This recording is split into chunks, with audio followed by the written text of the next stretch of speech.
Oui, bonsoir à toutes et à tous. J'espère que vous allez bien. C'est pour moi un plaisir d'être avec vous cet après-midi encore pour continuer avec la formation sur la supervision pédagogique. Nous sommes arrivés au module 3 intitulé Fonction et responsabilité du superviseur pédagogique. Donc, je vous dis déjà bienvenue et bonne participation à la réflexion d'aujourd'hui. Voilà, donc hier nous avons fait plein de choses. Il y avait un débat animé, intéressant, et ça me motive davantage à venir vous rejoindre à chaque fois. Mais autant de fois qu'on avance avec les modules, eh bien, les modules sont plus intéressants que d'autres. Donc nous parlerons aujourd'hui concernant les fonctions et responsabilités du superviseur pédagogique. Alors, ce module poursuit plusieurs objectifs. Et à la fin de ce module, l'étudiant devrait être capable de définir les fonctions du superviseur pédagogique, distinguer les fonctions administratives, pédagogiques, relationnelles et évaluatives, expliquer les principales responsabilités du superviseur auprès des enseignants et des directions d'école, identifier les compétences nécessaires à l'exercice efficace de la supervision,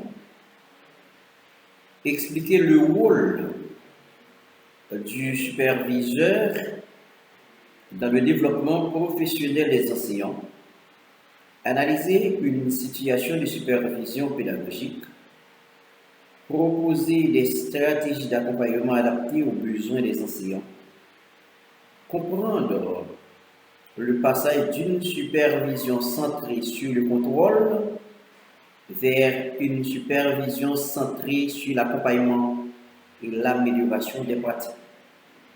Donc, ce sont ces objectifs que ce module poursuit. Voilà. En termes de propos introductifs, c'est comprendre le rôle du superviseur, comprendre le rôle du superviseur. La supervision pédagogique ne devrait plus être comprise principalement comme une activité de contrôle des enseignants. Je prends cette phrase. La supervision pédagogique ne devrait plus être comprise principalement comme une activité de contrôle des enseignants. Elle tend davantage vers une démarche d'accompagnement, une démarche d'accompagnement, une démarche de développement professionnel, une démarche de réflexion sur les pratiques et d'amélioration de l'enseignement.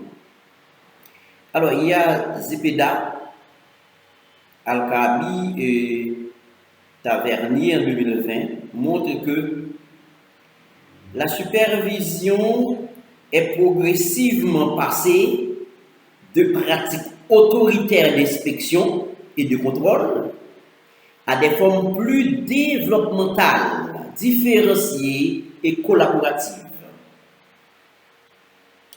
Alors, hier, nous avons parlé concernant l'inspection, concernant la supervision, concernant le contrôle et concernant l'évaluation. C'est-à-dire, je crois que, je me rassure que tout le monde peut établir cette différence et vous avez déjà passé un test en lien avec ces termes. Alors, le superviseur doit ainsi contribuer au développement professionnel des enseignants et à l'amélioration de leurs pratiques pédagogiques. Alors, dans cette perspective, le superviseur devient à la fois un leader pédagogique. Comme leader pédagogique, il sait déjà comment accompagner l'enseignant sur le plan pédagogique, sur la préparation du cours, sur les interventions pédagogiques. et sur l'arrangement de la salle de classe, tout ce qui est pédagogique. D'accord? C'est un leader pédagogique. Et vous savez ce qu'est un leader? Un leader, c'est quelqu'un qui est capable d'aider les autres à prendre la vraie voie, le vrai chemin sans contrainte. Alors, dans cette perspective, le superviseur devient à la fois un leader pédagogique, un accompagnateur, un conseiller, un observateur, mais c'est aussi un facilitateur de développement professionnel, un agent d'amélioration de la qualité éducative, mais il est aussi un médiateur. Un médiateur peut être entre l'enseignant et les élèves, médiateur entre l'enseignant et le savoir, médiateur entre l'enseignant et les interventions pédagogiques, les approches pédagogiques, les théories d'apprentissage, un médiateur entre l'enseignant et les membres de la direction, etc. Donc, il est un médiateur. Donc, non seulement le superviseur, il est un leader pédagogique, il est aussi un accompagnateur, un conseiller, un observateur, un facilitateur du développement professionnel, un agent d'amélioration de la qualité éducative, mais c'est aussi un médiateur. Alors, le superviseur peut être aussi un évaluateur, mais ce n'est pas sa fonction principale. Il est un évaluateur, c'est lorsque cette responsabilité lui est officiellement confiée. Donc, si vous jouez le rôle de superviseur au sein d'une structure scolaire, eh bien, si on vous donne cette responsabilité pour évaluer et que vous-même, vous allez jouer ce rôle parce que vous êtes un professionnel en la matière, vous savez comment évaluer, mais votre fonction principale en tant que superviseur, ce n'est pas l'évaluation, d'accord? Mais il peut jouer le rôle d'évaluateur lorsque cette responsabilité lui est officiellement confiée. Alors, cette conception est particulièrement importante dans le contexte haïtien où la supervision doit contribuer au renforcement des capacités des enseignants et à l'amélioration de la qualité de l'éducation. Et en 2020, le ministère de l'Éducation nationale et de la formation professionnelle avait d'ailleurs organisé une formation destinée notamment aux inspecteurs et aux coordonnateurs autour du leadership, de l'éthique et de la supervision pédagogique. Donc ici, en termes de propos introductifs. Donc nous allons vite enchaîner avec la définition du superviseur pédagogique. Le superviseur pédagogique, c'est qui alors? Le superviseur pédagogique est un professionnel chargé d'accompagner, d'observer, de conseiller et de soutenir les acteurs éducatifs afin d'améliorer les pratiques d'enseignement, les apprentissages des élèves et la qualité globale de l'établissement scolaire. Donc, quand vous jouez le rôle de superviseur pédagogique au sein d'une institution, donc cette tâche, cette fonction ne peut pas être attribuée à n'importe qui. C'est un professionnel expérimenté qui est chargé d'accompagner les autres, d'observer les autres et de prodiguer des conseils aux autres et de soutenir aussi les acteurs, tous les acteurs éducatifs, mais c'est dans le but d'améliorer les pratiques d'enseignement, les apprentissages des élèves et surtout la qualité globale de l'établissement scolaire. Donc, on peut donc retenir la définition suivante. Quelle définition? Le superviseur pédagogique est un professionnel qui accompagne les enseignants et les responsables scolaires dans l'analyse, l'amélioration et le développement de leurs pratiques professionnelles en vue d'accroître la qualité des enseignements et la réussite des élèves. Yamouchama, Giguère et April, en 2017, qui insistent notamment sur les compétences pédagogiques et relationnelles du superviseur. Donc le superviseur doit être compétent, doit avoir des compétences pédagogiques, mais il doit aussi avoir des compétences relationnelles. Donc le référentiel met en évidence 6 capacités transversales pour être superviseur pédagogique. Et quelles sont ces 6 capacités transversales? C'est d'abord leadership, méthode, coopération, communication, éthique et intelligence émotionnelle. Donc, comme superviseur, vous devez avoir ces 6 capacités qui sont considérées comme étant des capacités transversales.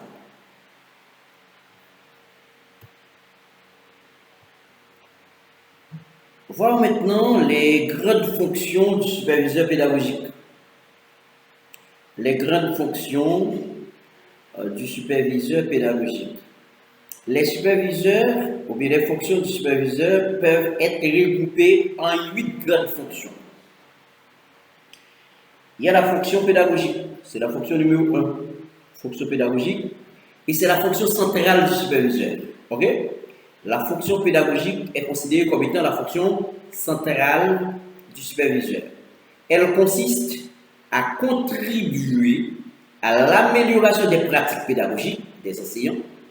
Donc, le superviseur doit notamment observer les pratiques des classes, analyser les méthodes d'enseignement, conseiller les enseignants,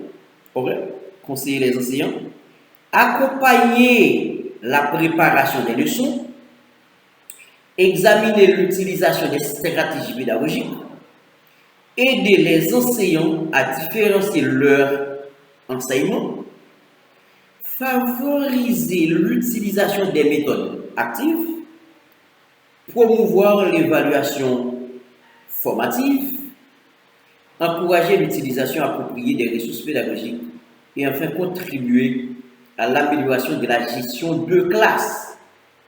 Donc la fonction principale du superviseur, c'est la fonction pédagogique. Parce que comme superviseur, vous êtes là pour aider l'enseignant à être plus performant dans ses interventions pédagogiques, dans ses approches et tout ça. Et voilà. Alors, si nous voulons donc prendre l'exemple, je n'ai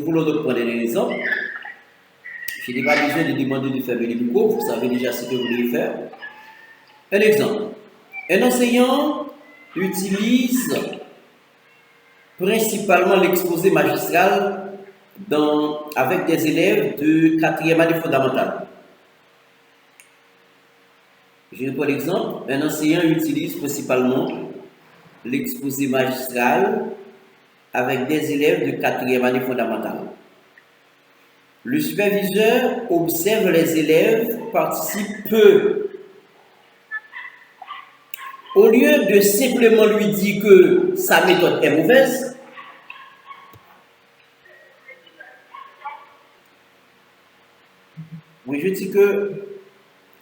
je dis que la fonction principale du superviseur, c'est la fonction pédagogique.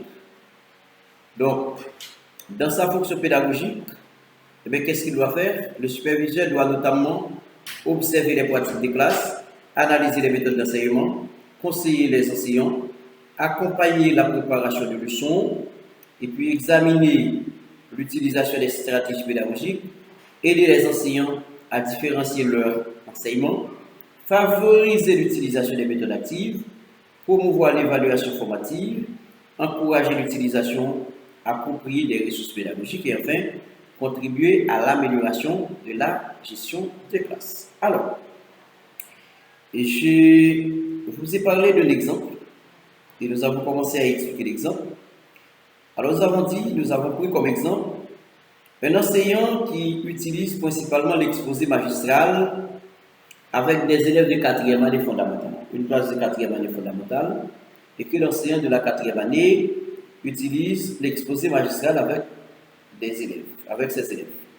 Donc le superviseur observe que les élèves participent peu.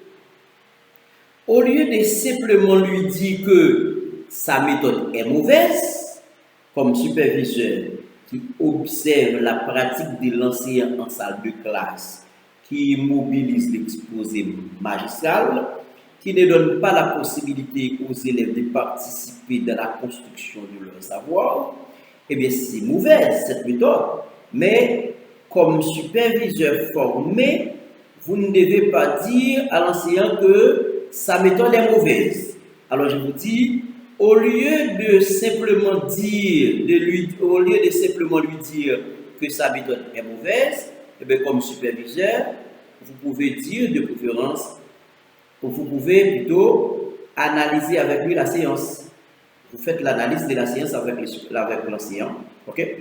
Il peut faire l'analyse avec lui et sur la séance. Identifier les difficultés, analyser avec lui la séance, identifier les difficultés, proposer des stratégies participatives, préparer une nouvelle activité avec lui, observer la nouvelle séance, donner une rétroaction et puis vérifier les progrès des élèves. Mais ce n'est pas bien de dire que votre méthode c'est mauvaise. Non. Vous n'êtes pas là pour dire que la méthode est mauvaise ou bonne, etc. Mais il serait intéressant. Bon, si la méthode est bonne, ça va, on peut dire ça. Mais si la méthode est mauvaise, il faut plutôt mettre l'enfant dans une situation, pas l'enfant, l'enseignant, dans une situation réflexive pour qu'il essaye de questionner ses pratiques ou sa pratique pour pouvoir prendre la bonne direction. Donc, quand vous faites l'analyse avec lui sur la séance, eh bien, il va pouvoir identifier les forces et les faiblesses de sa présentation et comme ça, vous allez pouvoir identifier les difficultés, vous allez faire des propositions de stratégies permettant aux élèves de participer et ça vous permettra aussi d'aider l'enseignant à préparer une nouvelle activité, ok? Et vous allez l'accompagner dans la nouvelle activité et ça vous permettra de faire une observation de la nouvelle activité pour voir est-ce qu'il y a amélioration, est-ce qu'il y a progrès et tout ça. Donc, c'est une supervision formative et accompagnatrice. Donc, quand vous faites ça, vous observez l'enseignant en salle de classe et vous voyez que la méthode qu'elle mobilise, ça ne passe pas bien, eh bien, vous devez penser à faire une supervision formative et accompagnatrice. Et je vous donne le schéma que vous pouvez suivre pour faire cette supervision formative et accompagnatrice. Il y a eu beaucoup en 2020 qui souligne notamment l'importance de la visite régulière des classes, du suivi des méthodes d'enseignement et de la qualité des relations entre superviseurs et enseignants. Donc, cet auteur lui-même, il met l'accent sur l'importance de la visite régulière. C'est-à-dire, si vous êtes superviseur d'une école, eh bien, vous devez régulièrement visiter les enseignants pour que vous ayez une idée sur leur pratique et vous devez aussi faire des suivis des méthodes d'enseignement et de la qualité des relations entre superviseurs et enseignants. Parce que s'il n'y a pas de bonne relation entre les superviseurs et l'enseignant, eh bien, ça pourrait donc entraver l'accompagnement ou le travail du superviseur. Donc, nous venons de voir la première fonction, c'est fonction pédagogique. Deuxième fonction, c'est la fonction d'accompagnement. C'est les fonctions du superviseur. Donc, le superviseur a une fonction pédagogique, mais il a aussi une fonction d'accompagnement. Donc, le superviseur n'est pas seulement celui qui constate les problèmes. Oui, il va pouvoir constater les problèmes, mais il n'est pas seulement celui qui constate les problèmes.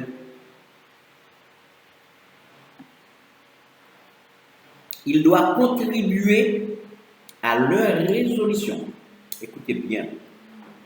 Vous travaillez dans l'école comme superviseur. Dans le travail d'observation, vous constatez un ensemble de problèmes. Vous voyez un ensemble de problèmes. Et pas seulement pour voir les problèmes, pas seulement pour voir les problèmes, mais vous devez contribuer dans la solution des problèmes. Et c'est ça pour le superviseur. Alors, dans la contribution que vous apportez, comme superviseur, accompagnement est supposé et basé sur l'écoute. L'accompagnement suppose l'écoute. Il faut qu'à côté, nous devons superviser. Il faut apprendre à écouter.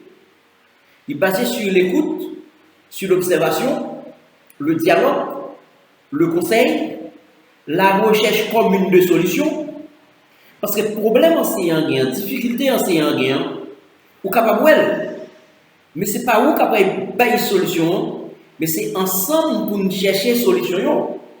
Parce que des fois enseignant a un problème, mais lui ouais qui ça capable d'aider. Mais vous-même on va faire des hypothèses, mais lui-même l'autre discuter avec lui eh bien, nous ensemble chercher solution. Donc, l'écoute, l'observation, le dialogue, le conseil, la recherche commune de solutions, le suivi, l'encouragement aussi. Donc, ou pas qu'un superviseur pour décourager, pour démotiver superviseur. Pas là pour démotiver superviseur, ou là pour motiver, pour encourager. Ok? Encourager. Donc, mode d'approche doit permettre les plus engagés dans cette affaire, pour avoir plus de temps pour le faire, pour que, pour comprendre, pour avoir plus de temps pour lui faire travailler l'affaire, pour faire avec plus de joie, avec plus de détermination, et voilà pour qu'il est capable de continuer à progresser. Alors, on a parlé, Jacquet et PAVEX en 2020 présente la supervision pédagogique comme un espace permettant. Est-ce que je dois continuer à demander de fermer les micros? Je ne crois pas. Alors, il y a un auteur qui s'appelle Jacquet et PAVEX en 2020 qui présente la supervision pédagogique comme un espace permettant aux professionnels de développer notamment ses capacités de prise de recul, okay? Comme un espace permettant aux professionnels de développer notamment ses capacités de prise de recul, d'auto-évaluation et d'analyse des situations professionnelles. Regardez bien, supervision pédagogique, là, la fête, c'est un espace qui permet aux professionnels là, de développer capacité pour un recul par rapport à ça qu'ils fait. Pour mettre en question pratique professionnelle, pratique d'enseignement, façon il t'a fait quoi, façon il t'a présenté quoi, façon il t'a préparé quoi pour faire un recul sur ça et pour capable prêt pour côté amélioration. Donc supervision doit préparer nous comme ça. L'idée de préparer nous tout pour une sorte d'auto-évaluation. Il faut enseignant capable de faire une évaluation sur cette ligne pour regarder côté le fort et côté le point pour l'améliorer. Mais il faut une capacité pour analyser la situation professionnelle pour le voir ça l'a réalisé, est-ce que c'est correct, est-ce que c'est conforme à ça qui doit être fait et pour capable de recul pour lui-même pour côté amélioration. Alors, et terminons l'idée avec le principe fondamental. Ce principe fondamental. En termes de principe fondamental, on dit que le superviseur ne doit pas faire à la place de l'enseignant. Ça, c'est le principe fondamental. Le superviseur ne doit pas faire à la place de l'enseignant ce que celui-ci peut apprendre à faire lui-même. Il faut que vous jouez le rôle d'accompagnateur ou à faire observation dans la classe enseignant ou là pour accompagner l'enseignant, mais on pas là pour faire dans la classe enseignant. Ça doit être clair pour nous. Ça, c'est le principe fondamental. Le superviseur ne doit pas faire à la place de l'enseignant ce que celui-ci peut apprendre à faire lui-même. Ou là pour aider l'enseignant à apprendre à faire travailler plus bien. C'est pour ça qu'on là. L'objectif du superviseur est de rendre progressivement l'enseignant plus autonome et plus réflexif. Vous étudiez, vous avez posé mon question pour ça hier soir. Vous répondez quand même. Mais ouais, supervision qui va faire, comme superviseur, un rôle ou objectif que vous gagnez, c'est permettre à ce que graduellement enseignant développer une sorte d'autonomie, enseignant capable de réfléchir, capable de questionner pratique pédagogique, ça l'a réalisé dans la salle de classe. Et les enseignants ont des capacités pour que il y a des codes, il peut réfléchir, il peut mettre en question ça faire, et bien là, son enseignant qui est capable de voler avec propre enseignement. Donc c'est ça la vision comme superviseur. Nous allons passer dans la troisième fonction. Bien, merci de votre patience et de votre collaboration. On va vite enchaîner. Nous avons dit que le superviseur a une fonction pédagogique qui est sa fonction principale, mais le superviseur a aussi une fonction d'accompagnement. Et dans la fonction d'accompagnement, il y a un principe fondamental. Le principe fondamental, c'est que le superviseur ne doit pas faire à la place de l'enseignant ce que celui-ci peut apprendre à faire lui-même. Comme si rôle comme superviseur, c'est pas faire dans la place enseignant, c'est apprendre enseignant pour lui-même lui faire travailler pour l'école. C'est rôle ça. Parce que l'objectif, c'est rendre enseignant progressivement autonome et réflexif. Troisième fonction du superviseur, c'est la fonction de développement professionnel. Fonction de développement professionnel, le superviseur contribue au développement continu des compétences des enseignants. Le superviseur contribue au développement continu des compétences des enseignants. Il doit identifier les forces des enseignants, leurs difficultés, leurs besoins de formation, leurs besoins d'accompagnement, les nouvelles compétences à développer. Là, c'est important comme superviseur pour identifier ça. Dans la fonction de développement professionnel là, qui se fait, ou rentrer dans la salle de classe enseignant, on va aller pour que vous soyez capable d'identifier qui force enseignant, c'est-à-dire qui soit fait très bien dans la salle de classe, soit fait très bien, il faut qu'on encourage lui. Il faut aider pour faire plus bien toujours. Mais il faut regarder qui ça y comme difficulté, qui ça pas à l'aise là-dedans. Parce qu'il pas oublier, vous venez pour aider. Mais si pour aider, il faut identifier dans qui ça y a besoin d'aide là. Il faut voir qui a besoin de formation qu'il gagne. Est-ce qu'il maîtrise les didactiques matière qu'il a fait? Est-ce qu'il n'y a pas d'éléments de contenu? Et qui ça a besoin de faire? Est-ce qu'il n'y a pas de problème en gestion des classes? Est-ce qu'il n'y a pas de problème dans la gestion de la prise de parole? Bon, ça lié à la gestion des classes aussi. Mais est-ce qu'il n'y a pas de problème dans l'interaction avec les élèves? Est-ce qu'il n'y a pas de problème dans la façon de préparer les tests, dans la façon de corriger, etc. Donc, on va regarder qui a besoin de formation qu'il gagne. Le besoin d'accompagnement aussi. Les nouvelles compétences à développer. Qui nouvelles compétences que ouais, enseignant ça a besoin de développer. Vous devez identifier 5 éléments. Ça. Il peut ensuite proposer. Lorsque vous faites toute identification, vous êtes capable de proposer des ateliers de formation. Vous êtes capable de proposer des séances de démonstration. Vous êtes capable de proposer des observations entre pairs. Okay? Entre collègues, pour permettre d'observer l'autre et puis ensemble nous faire critiquer pour permettre d'avancer. Nous sommes capables de proposer aussi des groupes d'analyse de pratique, du coaching pédagogique, des communautés d'apprentissage professionnel, de recherche-action. Donc ça, c'est ça qu'on est capable de proposer.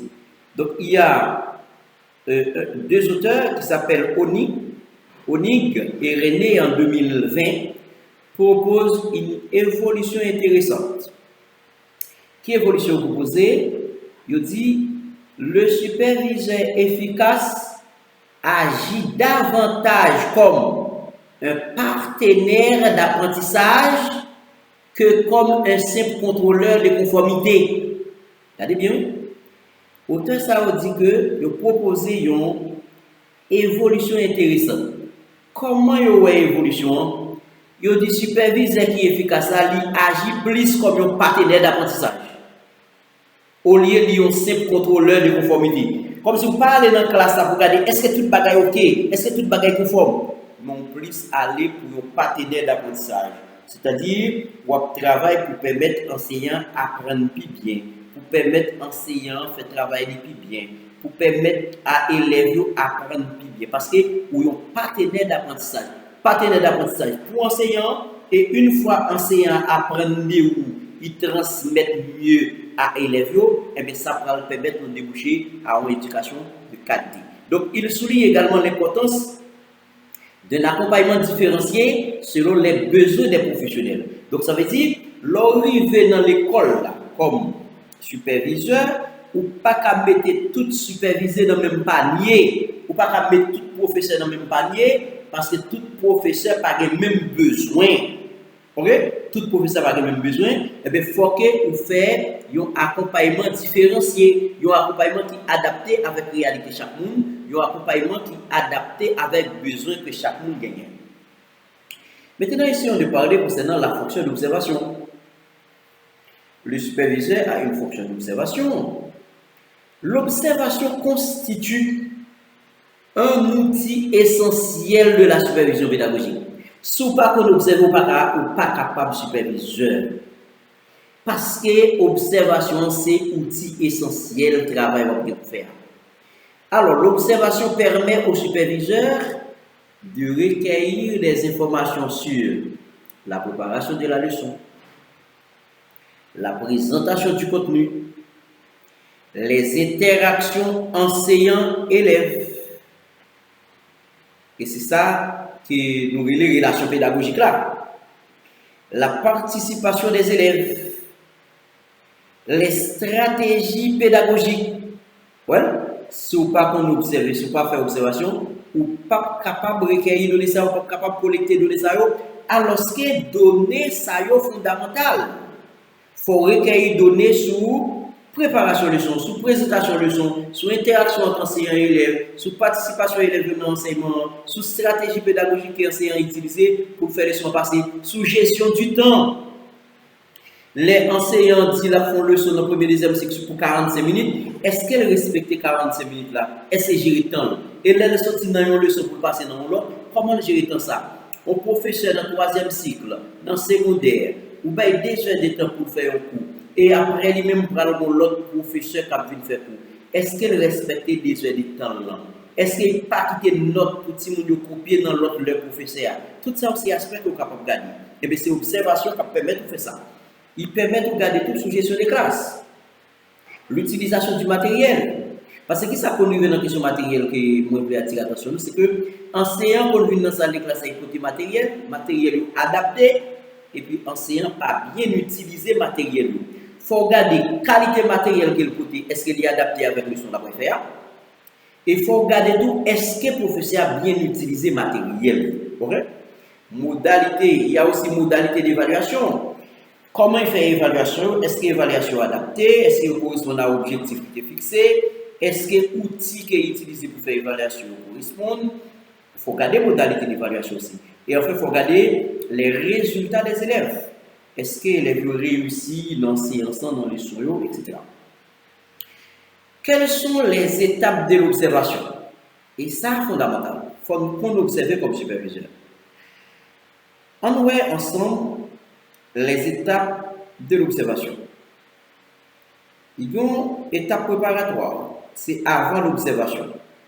Avant d'aller dans la salle de classe enseignant, mais ça nous fait. Définir l'objectif. Ou pas qu'à faire l'observation sans valider l'objectif. Il faut qu'on dise ça va faire. Mais qui ça m'a pas réglé dans la classe professeur. Avant d'aller dans la classe professeur, on définit l'objectif là. Il faut préciser critères.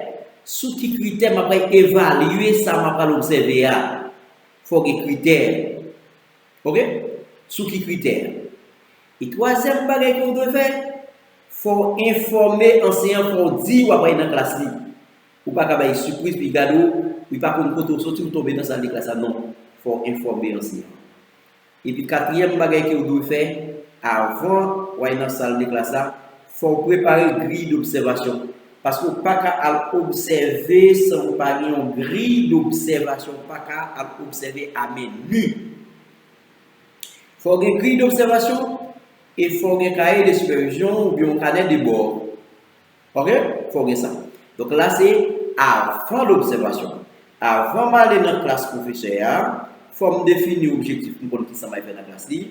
Faut regarder quels critères m'a utiliser pour faire évaluation ça va faire pour observer.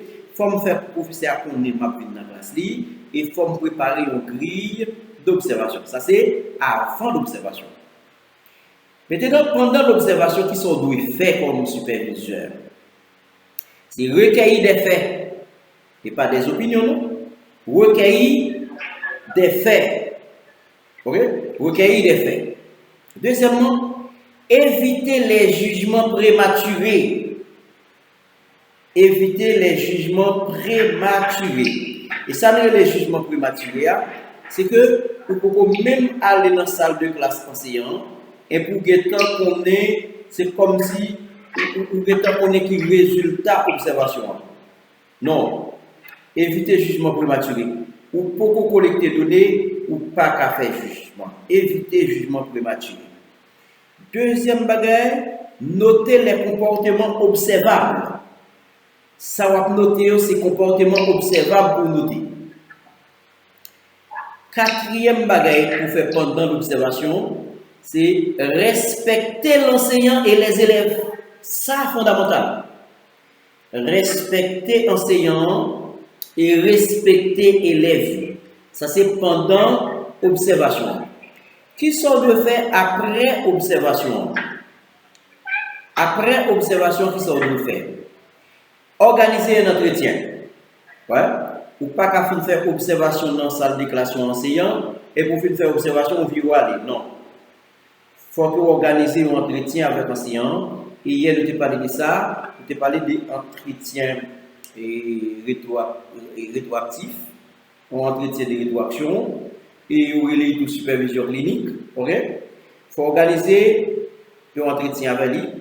La m'a dit après observation, organiser un entretien, présenter les constats, permettre à l'enseignant de s'exprimer. Il faut bailler l'enseignant possibilité pour le parler, pour le dire ça le observer, qui ça doit être fait bien, qui ça doit demander amélioration, etc. Permettre à l'enseignant de s'exprimer, identifier les réussites, identifier les points à améliorer. Pas dire point faible, point à améliorer. Ne pas dire point négatif. On dit point à améliorer. Pour ça, pour ne pas avoir un langage ça. Mais ça, moi, tu as demandé une amélioration. Mon père pour dire ça bon, ça pas bon. Donc ça, les questions sont réglées là. Non, non, non, attention. Respect de l'enseignant et les élèves. Il faut souligner ça pendant l'observation. On va faire observation, pas de faire geste. Même si l'enseignant dit une bêtise, il faut calme, pour prendre bon sens, pour chercher bonne occasion, bon moment pour capoter correction. Parce qu'il faut apporter correction quand même. Mais il faut faire avec tact. Et puis devant nous parlons que superviseur, il doit être un diplomate. On va arriver sur ça tout à l'heure. Ok? Et puis identifier les points à améliorer. Et puis convenir un plan d'action. Et bien si je fais un ensemble de constats, je vais quelques points d'amélioration. Et bien il faut, dans chita ça que je fais avec l'enseignant, il faut regarder qui ça nous a fait pour que nous soyons capables de faire une amélioration que nous avons cherché. Comment nous sommes capables de faire pour nous gagner un atelier de travail et pour nous améliorer ça, nous qui mérité améliorer. Donc là, nous voyons que l'observation est faite pendant 3 mois. Okay? Les étapes de l'observation, c'est avant l'observation, pendant l'observation et après l'observation. Et c'est là ça qu'on fait une observation qui est correcte. Donc là, c'est une fonction que nous voyons, c'est fonction d'observation. Parce que comme superviseur, vous gagnez une fonction d'observation. Et là, nous dit qui sont à observer dans cette classe là. Et puis là, nous dit comment vous faire observation. Là, vous retournez. Maintenant, regardons une autre fonction. Le superviseur a une fonction de rétroaction. Le superviseur a une fonction de rétroaction. On a parlé un peu plus vite. La rétroaction est l'une des responsabilités les plus délicates du superviseur. La rétroaction est l'une des responsabilités les plus délicates du superviseur. Une bonne rétroaction doit être précise, objective, constructive, respectueuse, centrée sur les pratiques, orientée vers l'amélioration, basée sur les faits observables. En baillant exemple une mauvaise rétroaction. Votre coup n'est pas bon, mais ça c'est une mauvaise rétroaction. Ou à l'observer ou enseignant et pour dire ah, vous faites abattre bon. Bon, vous les écoutez fait là. Quand on est fait monsieur, mais ça c'est une mauvaise rétroaction. Donc cette formulation est vague et risque de provoquer une attitude défensive. Et bien l'on fait ça, depuis grand moment, la fait mal élevé. Attention, andragogie, il faut maîtriser l'andragogie. Ça veut dire comment pour travailler avec adulte, avec grand monde. Dès pour faire grand monde a plus fort tout. Donc, l'on fait ça, on n'a pas senti pas à l'aise, La senti gêné et il a venu chercher pour le défendre. Et il y a des délais dans le cadre de supervision, défense là qu'on ne bat pas aujourd'hui. Correct? Parce que le travail va pendant le travail. On a par exemple une bonne rétroaction. Bonne rétroaction, comme on fait. J'ai observé que pendant les 20 premières minutes, la majorité des questions étaient adressées aux 3 mêmes élèves. Comment pourrions-nous augmenter la participation des autres élèves lors de la prochaine séance?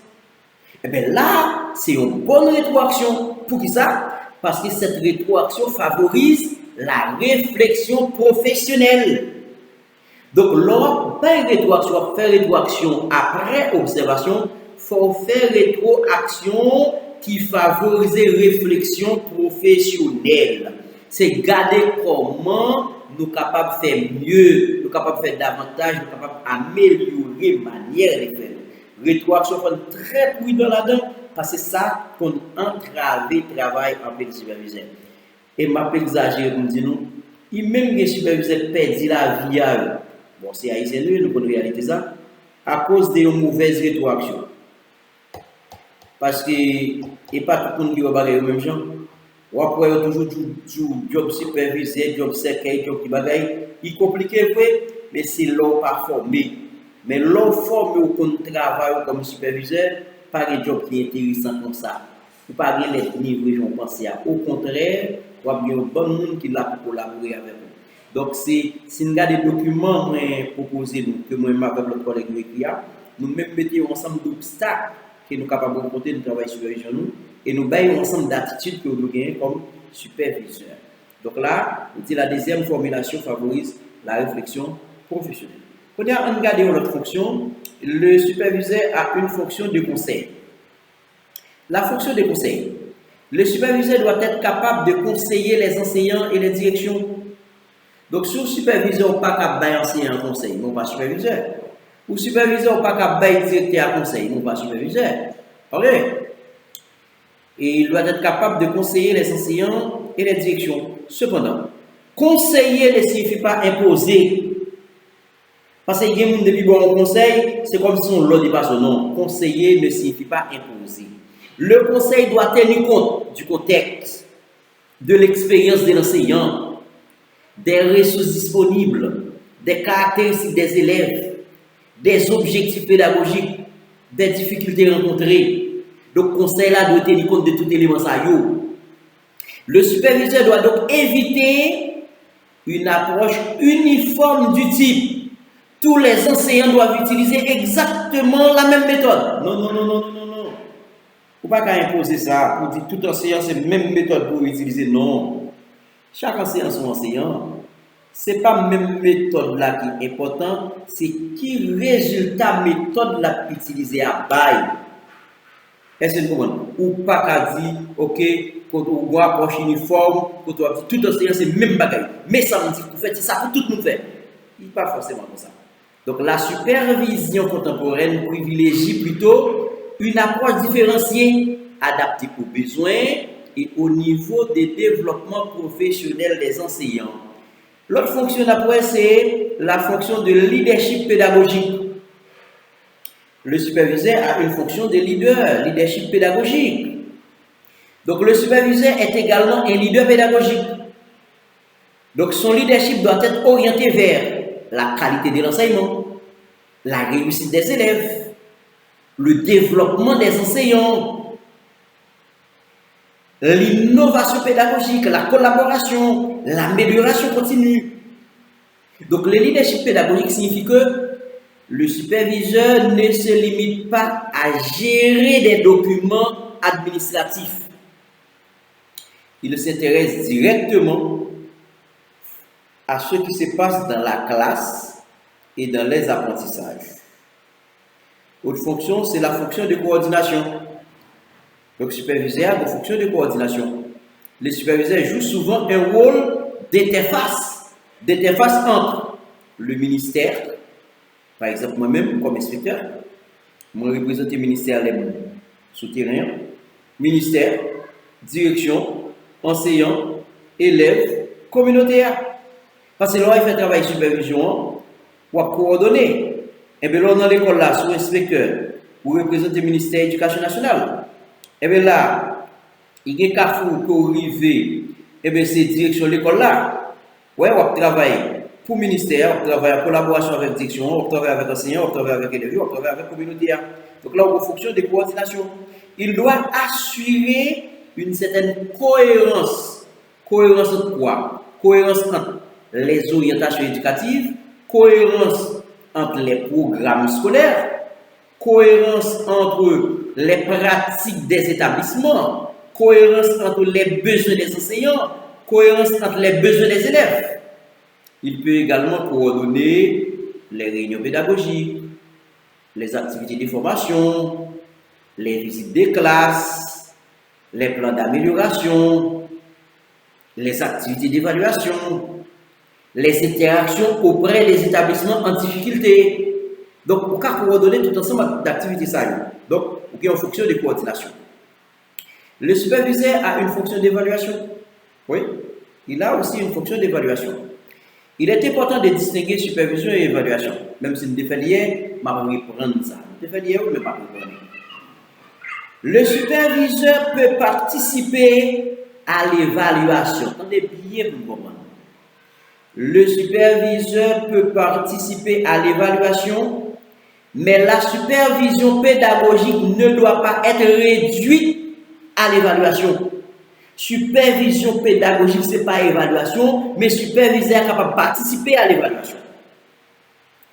Alors, évaluation, regardez, évaluation, elle cherche notamment à déterminer, écoutez bien, l'évaluation cherche notamment à déterminer quel est le niveau de performance atteint. Ça, c'est question d'évaluation posée. Alors que la supervision cherche davantage à répondre à la question comment pouvons-nous améliorer cette pratique? Eh bien, maintenant, classe enseignant, moi-même comme superviseur, et puis m'a regardé gens enseignants présenter quoi, et puis me dit qui ça nous a fait ensemble pour permettre de faire cours ça plus bien. Comment nous avons utilisé pour plus efficace dans faire cours. Alors que moun qui t'a fait évaluation qui s'est dit la regarder qui est-ce que ça met la TV fait dans classe là, est-ce qu'il fait? Ça c'est évaluation. Est-ce que vous comprenez?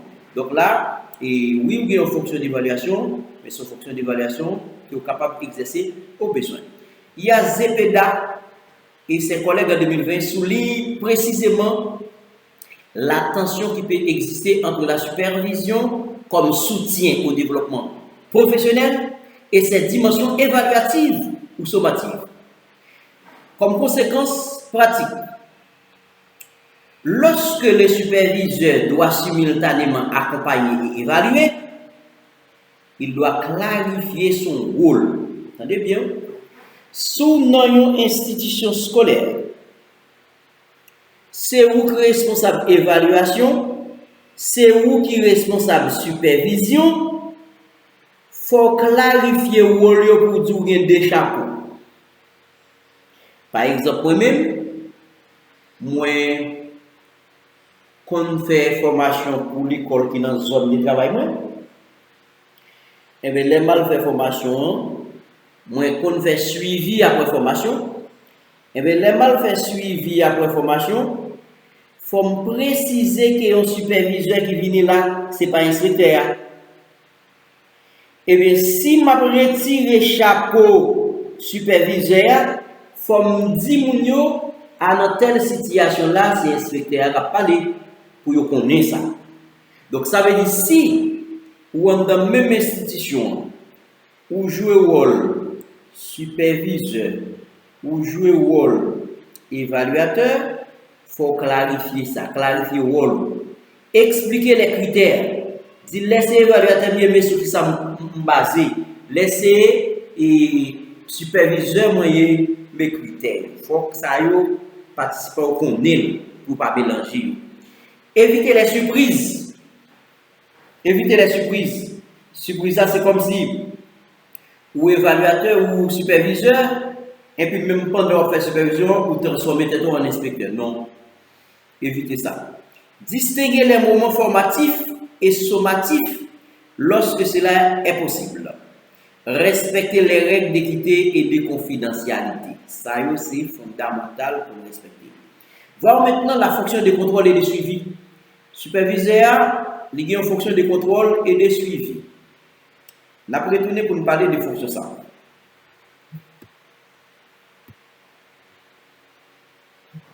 Et en allée, on dit que le superviseur a une fonction de contrôle et de suivi.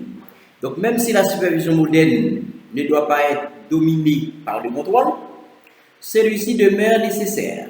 Les superviseurs peuvent vérifier la conformité au programme, la préparation des enseignants, la réalisation des activités prévues, le respect des horaires, l'utilisation des documents pédagogiques, la mise en œuvre des recommandations, les progrès réalisés, mais le contrôle doit être utilisé comme un moyen d'amélioration et non comme une finalité. Ça veut dire, pendant qu'on fait le travail de supervision, nous sommes capables toujours de jouer le contrôle. Mais attention, le contrôle qu'on va faire, il doit servir comme un moyen d'amélioration, mais il ne doit pas servir comme finalité. Fonction de médiation. Le superviseur a une fonction de médiation. Le superviseur peut être appelé à résoudre des difficultés entre les enseignants, des difficultés entre les enseignants et la direction, des difficultés entre les enseignants et les parents, des difficultés entre les enseignants et les élèves. Ça, c'est fonction de médiation. Des difficultés entre les membres d'une équipe pédagogique.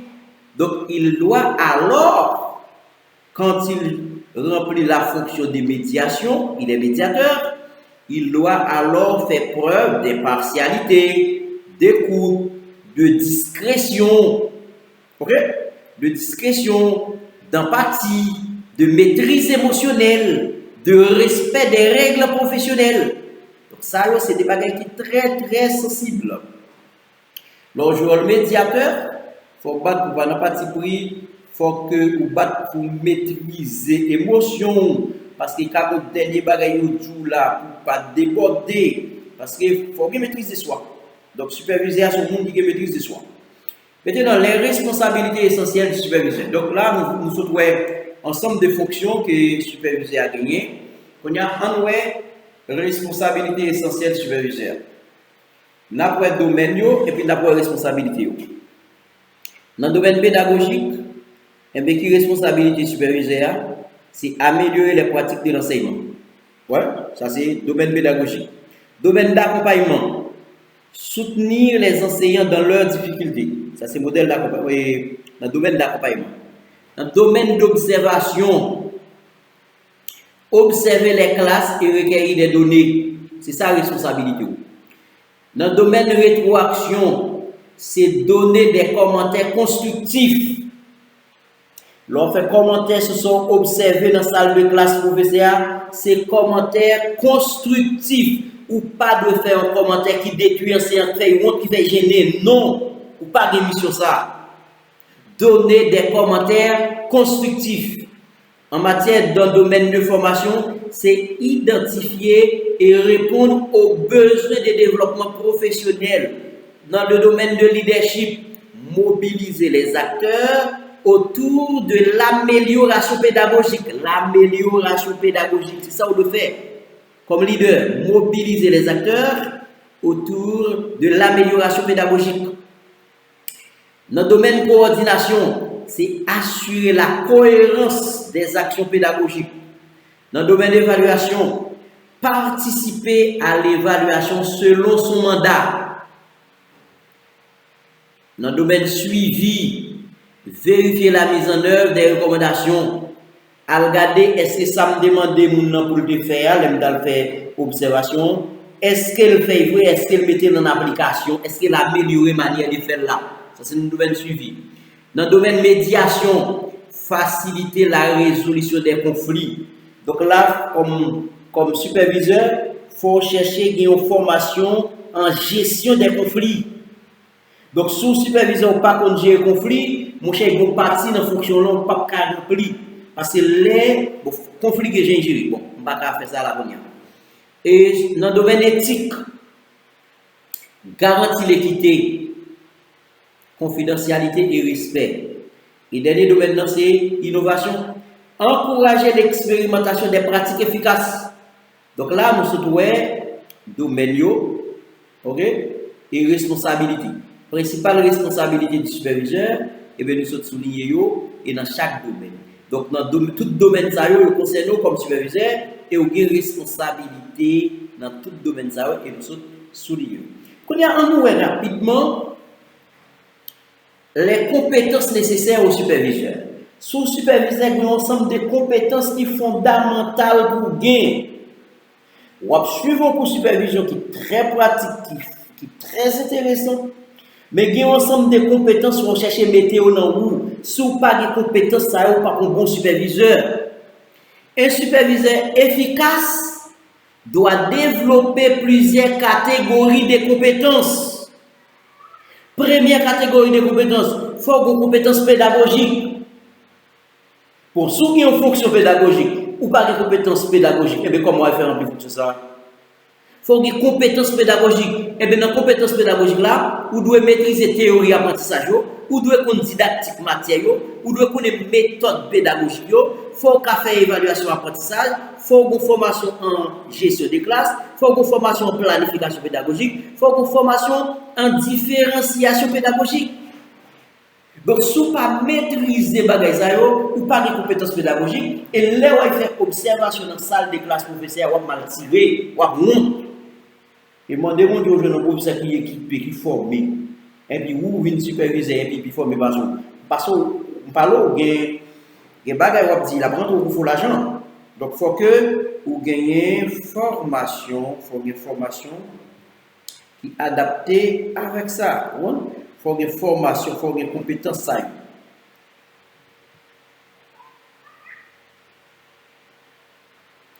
Ok? Donc, il est fondamental pour que vous gagnez ensemble de compétences que nous sommes parlé de là.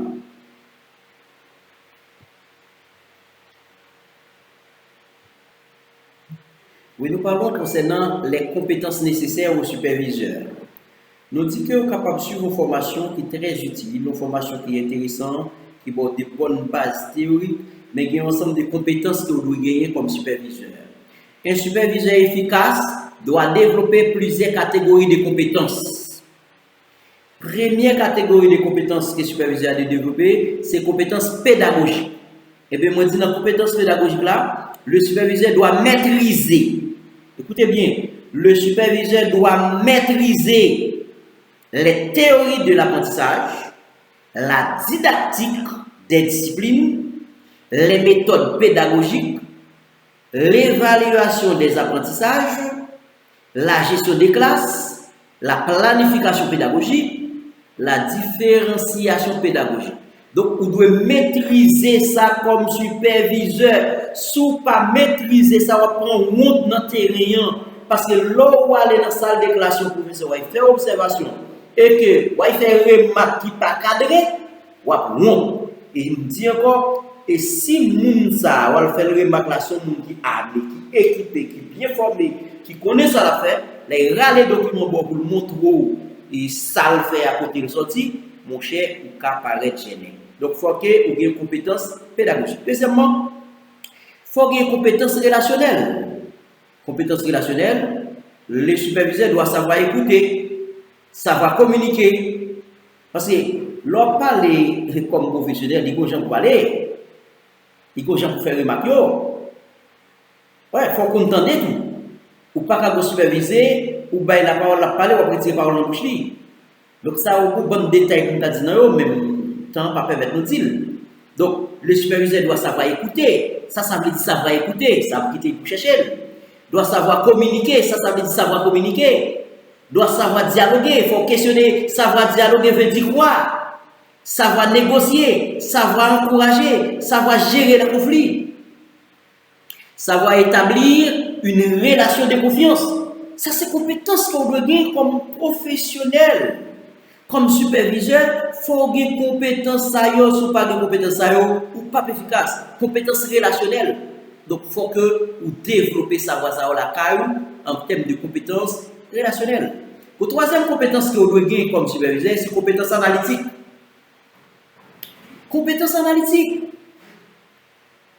Le superviseur doit être capable d'observer, et pas tout le monde qui va observer. Doit être capable d'analyser des données. Mais pour analyser des données, c'est à partir des référentiels. Et bien, il faut qu'il y ait une base théorique, base empirique pour analyser les données. Parce qu'on va analyser les données, collecter les données, même il faut comprendre comment collecter les données. Il y a un ensemble de bagages qui permettent de collecter les données. Mais si vous ne pouvez pas analyser, ou superviseur, ou pas observer, ou pas analyser les données, ou pas identifier les problèmes qui gagnent, ou pas interpréter les résultats, ou pas formuler les hypothèses, eh bien, ou pas proposer des solutions, eh bien, ou pas à la hauteur des tâches, non? Ou pas à la hauteur des tâches, donc compétence analytique là, est fondamentale, il faut qu'on gagne.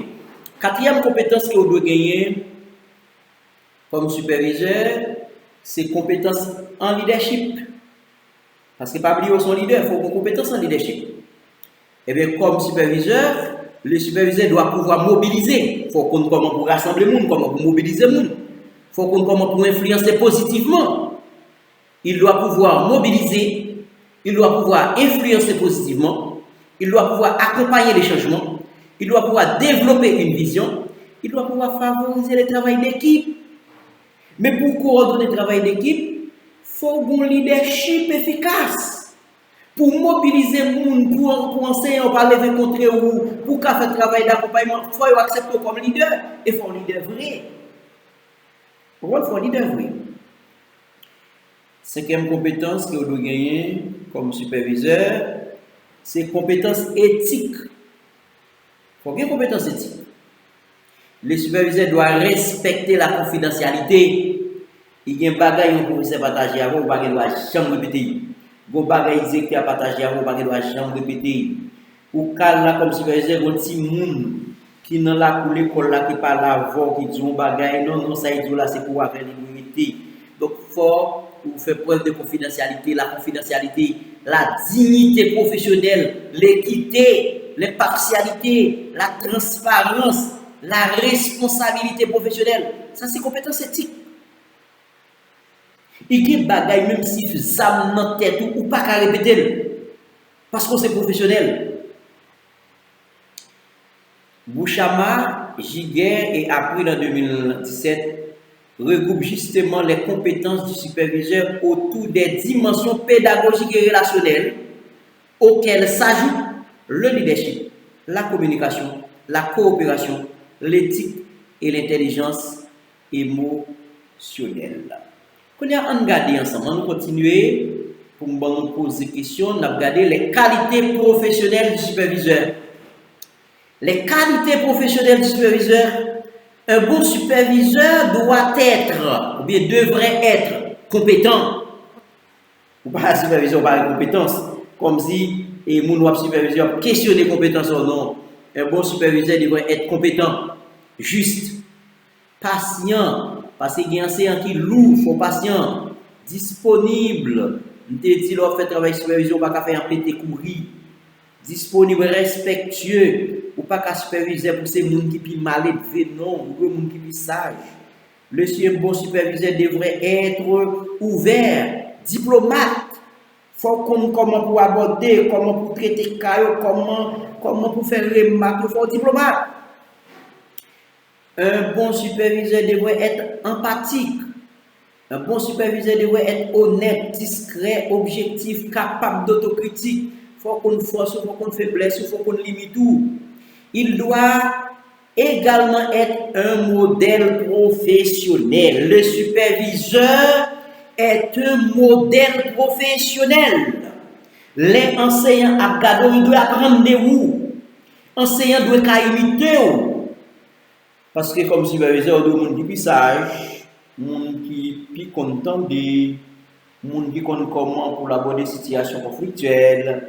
Ou son modèle dans tout sens. Pas oublier ça, non? Il doit être également un modèle professionnel. Et puis devant moi, il parlait de ça. Ou pas qu'à dire professeur pour respecter les venir à l'heure. Et puis ou même comme superviseur, ou pas ponctuel, ou pas respecter les. Bon, laisse ça, ça est là. On continue. Un superviseur qui exige la ponctualité doit lui-même être ponctuel. Ou va demander enseignant pour la l'heure. Et puis vous pas respecter l'heure. Eh bien, il avait mis à terre. Non. Modèle oui. Un superviseur qui recommande la formation continue. Attendez bien, vous faites ça. Un superviseur qui recommande la formation continue doit lui-même continuer à apprendre. Ou demander enseignant pour une école pour continuer la formation. Et puis pendant que vous parlez de quelle classe de formation? Non, il faut continuer à apprendre. Il faut continuer à apprendre. Ou devez continuer à apprendre. Et ça fait moi féliciter nous, le fait que nous intéressons à la formation. Et d'abord, ou tu fait supervision pédagogique lors de sciences de l'éducation déjà. Mais niveau ma fait supervision pédagogique, ça n'est pas là où moi-même, je suis supervision pédagogique plusieurs années. Mais dans le niveau ma pensée supervision pédagogique, là, avec nous là, première fois ma fait dans le niveau ça. Eh bien, il y a un monde qui te fait avec 4 ans de cela, ou venir là sur l'autre bagage, sur l'autre cours dessus. Eh bien, de même, malgré le niveau de formation, il faut toujours apprendre formation. Mais chaque fois, je apprendre, toujours apprendre, toujours mettre le temps pour m'apprendre. Donc, ou pas qu'à superviser, ou pas continuer à apprendre. Parce que faut apprendre, parce que l'éducation n'est pas statique, elle est dynamique. Fonction à occuper, elle est dynamique, elle évolue dans les temps. Il faut mettre à jour comme étant superviseur. Nous pourrons retourner pour nous parler concernant ça superviseur n'a pas de faire. Il y a des choses que vous devez faire, il y a des choses que vous n'avez pas de faire. Ce que le superviseur ne devrait pas faire. Mais des choses que nous ne pouvons jamais faire comme superviseur. Le superviseur devrait éviter de se comporter comme un policier pédagogique. Non. Superviseur n'est pas policier pédagogique. Quand on veut mettre là, qui sont fait là? Qui a quand on fait la mettre là? Oui, parce que ça me dit tout. Non. Non. Ou pas policier pédagogique. C'est un accompagnateur pédagogique, un superviseur pédagogique, son guide, son accompagnateur. Évitez de se comporter comme un policier pédagogique. Et ça va dire nous là, moi déjà, moi policier pédagogique. Moi directeur qui parle à l'enseignant, c'était chargé. Je pense que les policiers étaient quand même plus sages. Moi, inspecteur qui parle à l'enseignant était chargé, qui parle à directeur était chargé. Non, ce n'est pas un policier pédagogique. Évitez de se comporter comme un policier pédagogique. Non. Évitez d'humilier un enseignant devant ses collègues. Les amis, non. Entretien de rétroaction de fait de manière individuelle et en privé, en toute confidentialité. Ou fin faire observation à l'enseignant, ça ou à l'enseignant pour le dire, c'est vous-même avec seulement de connaître, ou pas de doit faire honte devant nous. Bon étudiant, oui, un étudiant qui était dans mon cas, côté on directeur rentré, et puis il dit professeur, il pas fait quoi bien, il fait honte devant l'élève, devant notre collègue, jusqu'à ce que c'est l'autre professeur qui était là, qui t'a parlé là, qui dit, mais écoutez peut-être plus haut. Mais non, superviseur pas qu'à comportement ça. Ou pas qu'à la fois humilier un enseignant devant l'autre monde, devant l'élève, pour faire honte. Non, ça va là-dedans. Les superviseurs devraient éviter de juger sans observer. Avant de porter jugement, il faut observer avant. Le superviseur devrait éviter de donner des conseils sans comprendre le contexte. En vous, des conseils, il faut qu'on comprenne le contexte là avant. Le superviseur devrait éviter de favoriser certains enseignants. Il y a un enseignant remet, il y a un enseignant pas remet, soit remet ou favoriser. Et puis l'autre pas remet ou qui red dans coup. Le superviseur devrait éviter de divulguer les informations confidentielles. Il y a des informations pas qu'à répéter. Le superviseur devrait éviter d'imposer systématiquement ses propres méthodes. Non, ou pas de droit faire ça. Donc, moi, je dis ça, vous devez éviter de faire, c'est bagaille ça, vous devez éviter. Le superviseur devrait éviter de transformer chaque visite en inspection. Non. Le roi dans la salle de classe, ça va faire supervision, pas transformer en inspection. Voilà, si nous ne pas suivre Modilia, nous ne pas comprendre ce que dit là. Nous comprenons. Laissez supervision, à faire ses supervisions. Ou pas qu'à faire supervision, et puis même pendant la supervision, transformer en inspection. Non.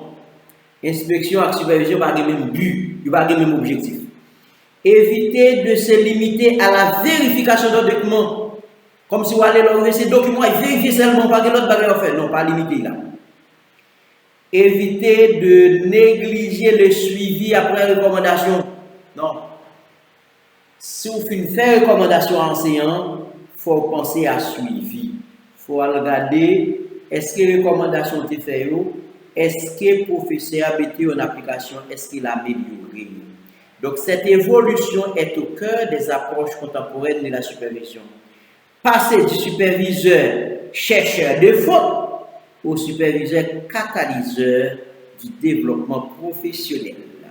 Moi, je ça, oui, je m'appelle Moi, je dis que cette évolution est au cœur des approches contemporaines de la supervision.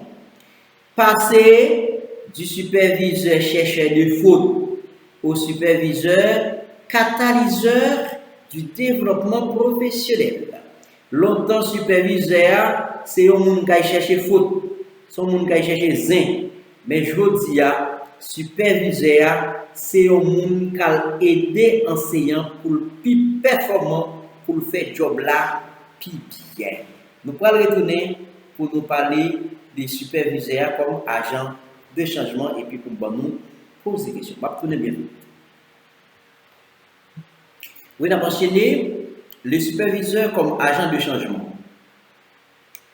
Oui. L'école évolue constamment. Ouais. L'école a évolué. Évolue dans la question de nouvelles technologies, nouvelle approche pédagogique, nouvelles exigences curriculaires, diversité des élèves, inclusion scolaire, nouvelles formes d'évaluation, enseignement hybride et numérique. Le superviseur doit donc accompagner le changement plutôt que le subir. Le superviseur peut subir changement, il est chargé. Il y a une nouvelle méthode, nouvelle approche qui en cours et puis enseignant a pu utiliser une nouvelle approche et puis ou pas comme nouvelle approche là. Et puis le riveau dit ça la fait pas bon et c'est lui-même qui ajoute. Les amis t'es chargé. Superviseur c'est un agent de changement. Les changements qui fait former toi ajout c'est où qui arrive dans l'école là changement pour c'est pas dans l'école là où apprendre. Ah t'es chargé. Ouais. Parce qu'il y a une question de nouvelles technologies, il y a une nouvelle approche pédagogique, une nouvelle exigence curriculaire. On a un ensemble de mises à jour, le ministère a fait dans le curriculum là. Eh bien, on n'y va pas en formation continue. Ou après, il y a avec méthode archaïque ou avec un curriculum. Eh bien, il y a plein de gens qui font l'argent. Donc là, il faut ajouter. Donc, enseignant, il faut le mettre à jour parce que c'est un agent de changement. On a il peut utiliser une démarche en 5 étapes. Le superviseur peut utiliser une démarche en 5 étapes. C'est ça. Identifier les besoins, analyser les problèmes, planifier l'intervention, accompagner la mise en œuvre, évaluer les résultats. Mais 5 étapes que vous pouvez poursuivre comme étant et agent de changement. Il faut regarder qui besoin qui gagne pour l'innovation, il faut analyser le problème, il faut planifier l'intervention, il faut accompagner la mise en œuvre là, et puis il faut évaluer le résultat ça paye. Donc même c'est un agent de changement. Le superviseur est l'amélioration de la réussite scolaire. La finalité ultime de la supervision n'est pas simplement de rendre les enseignants plus conformes aux exigences administratives. Elle doit contribuer à améliorer les pratiques enseignantes, la qualité de l'enseignement, apprentissage des élèves, réussite scolaire. Bouchama, Giguer et April soulignent que la supervision pédagogique vise notamment l'amélioration des services éducatifs et indirectement la réussite des élèves. Et si nous voulons faire une application dans le contexte haïtien, Dans une école haïtienne, le superviseur peut avoir notamment les responsabilités suivantes auprès du directeur. Qui responsabilité ou la caille?